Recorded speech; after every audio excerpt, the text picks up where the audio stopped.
All right, everyone. Chelsea Clinton is saying, oh, yeah, maybe I'll enter politics. The answer is, yeah, kind of, sort of, maybe. Yeah, it's a definite possible, is I believe the word she used. It's vagary. This is a classic Clinton sort of ploy. The thing is, with Chelsea, the shine of the Clinton family has largely worn away. As little as half a decade ago, they were the firebrands of liberalism within the U.S. Obama, a close second. Now Obama's the main standard bearer of the Democratic Party, of liberalism, and everything else. Obama, it was Bill Clinton, but Bill Clinton got caught up with the Me Too stuff. Clinton failed in 2016 after having already failed in 2008. Where's the Clinton brand now? It's basically in the shitter. Chelsea Clinton, during the last election, literally held a press conference in what amounts to an extra-large broom closet. A room that couldn't have been even as big as this office. This room isn't particularly large. It was at least twice the size. She was sitting there on a chair in an impromptu conference that saw 4 or 5 people ask her a few questions before she was visibly upset about the direction of her life. I personally choose to believe this. The Clintons have been a national brand. They've been a federal level sort of political dynasty. Chelsea Clinton represents the end of that, and the beginning of the Clintons is what a political family typically then becomes, which it's like there are people, there's a fucking Roosevelts and shit still in politics occasionally. I think one of Taft's relatives was a governor not that long ago, if I remember correctly. No, typically the Kennedys and stuff, they all end up in politics. They're going to be a state-level political movement. That is, within New York, you can expect they'll be quite powerful indeed. Chelsea Clinton could easily become governor. She could become a senator, possibly. But she's never going to be a president. She's never going to have a bureaucratic position of any particular importance. She's going to have to make do with that second tier of politics. The reason why is because her parents have pissed away what was a very powerful political name. This would be like, hey, let's say that Obama's not in politics. Michelle Obama's signaled she doesn't have any interest in running for office. By the way, a wise decision. They've basically left politics already. He's like, yeah, occasionally I'll give advice to someone.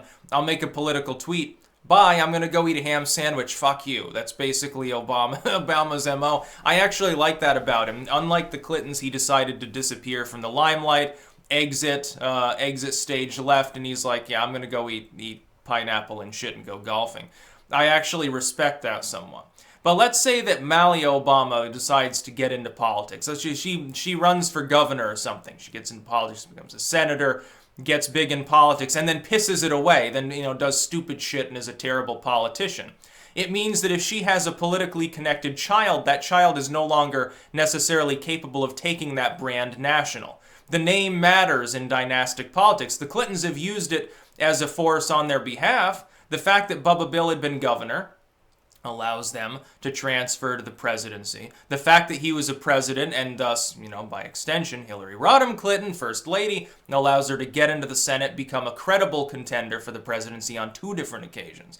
She does that. They no longer are capable, though, of doing that. Their brand has been tarnished too much and now can only really be used within the solid blue echo chamber of New York politics. So if Chelsea Clinton wants to become a governor of New York, the senator from New York, potentially where it's a national office, but the constituency is in one state, you definitely do that. In fact, I'd say it's likely. She's likely to follow in the footsteps of her mother and attempt to seize whatever political offices she can get. But I doubt she would ever make a significant run for the presidency. I think that era has ended. It's sort of like the Bush family. Having Governor Jeb or something like that, it's like, okay, on that level, maybe your name is credible enough. The constituency doesn't feel massively, overwhelmingly negative about the fact that you're a fucking Bush. But on a national level, we saw what happened. Their political dynasty involved 2 presidents, both of which were abject failures. Therein was the problem. This can happen to a political family. If the family's connected through money, business associates, political associates, and then their brand is tarnished, it inadvertently can affect people that they might be totally different. It's like you've got the Reagan family, you got the Reagan sons, which I believe one of them is a rock-ribbed conservative Reaganite, and the other one's like a total liberal. And says, well, fuck the Cold War and fuck Bush and all that stuff, and it was very funny. If they get into politics, if they do a good job, it increases the brand awareness. Literally, more people will potentially know about them, and it's a positive thing that they know. They're like, oh, this name is associated with a politician who lowered taxes. and stopped a war and did great things, and we had partnerships and the economy went well and things were fine.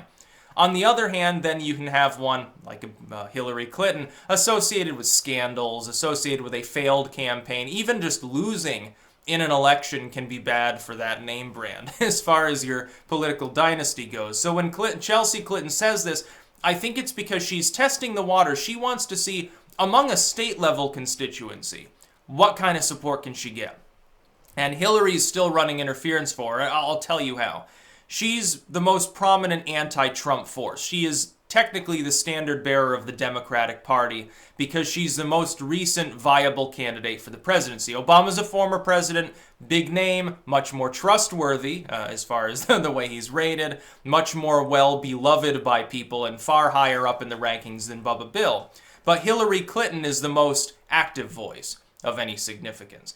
She's running interference for Chelsea Clinton. She's hoping that Trump gets pounded into a single-term disaster or impeached or something so she can say, the Clintons stood against this evil man. Vote for my daughter. Get her in the Senate, get her in as governor, mayor of New York, whatever it happens to be. By the way, I think that'd be a disaster for the poor people of New York. Yes, I think she could enter politics. She probably will. There's a 99% chance she'll seek office. It's just a matter of, are people willing to elect yet another fucking Clinton? It'd be sort of like, fourth time's a charm, Jeb out of nowhere for another term of the Bush dynasty. I don't think it would go over so well. People in the internet era have become, I think, more wary of dynastic politics. In the past, it's like, well, you got the same last name. You're a third cousin of a great president. We've got to vote for you because obviously the fact that you're related to this person matters insofar as your political ideology. What's your ideology again? We don't even know, but we've got the right name. You're a Roosevelt.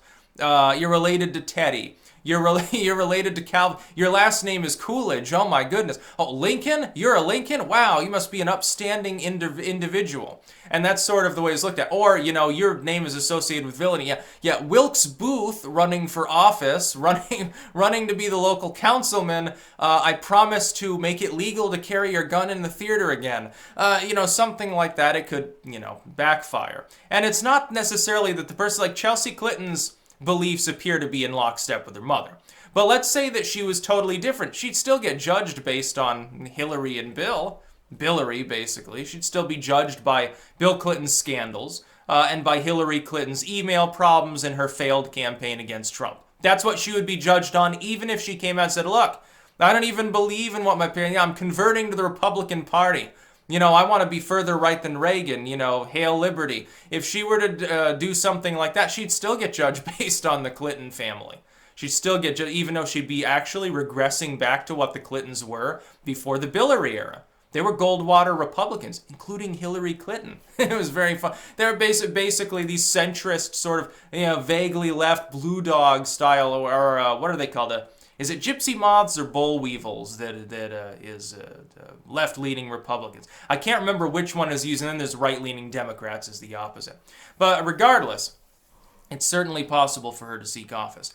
I just don't think it would be credible if she were to shoot up out of nowhere and say, I want the Democratic nomination for the presidency. I'm going to break that glass ceiling that my mother cracked, and it would be very funny and very emotional for all the liberals and stuff. I don't think it would be taken seriously. She'd be a tertiary candidate. She'd have single-digit support. I just don't think that it would work. That's about all. Peace out.